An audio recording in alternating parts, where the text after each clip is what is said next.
How to get free things in Canada.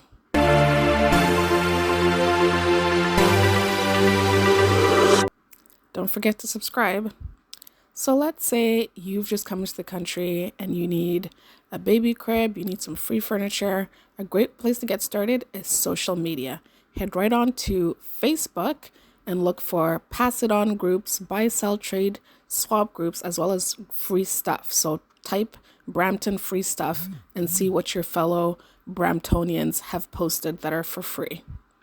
Next, another good place is Kijiji. Just type in free stuff and it pops right up. Next, let's say you're walking around your neighborhood in the summer and you notice that someone's left something on the curb. It is free to take as long as it's on the curb and not in their driveway.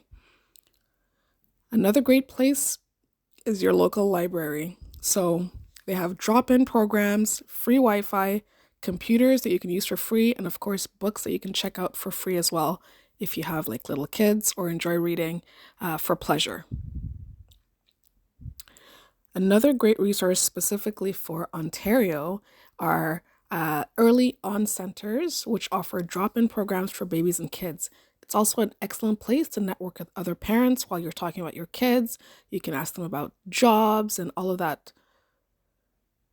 Ontario Welcome Center's Settlement Services is also a great place for job hunting, resume help, and guidance, and all of their services are for free. They also have mentorship programs that are available. Thanks for watching.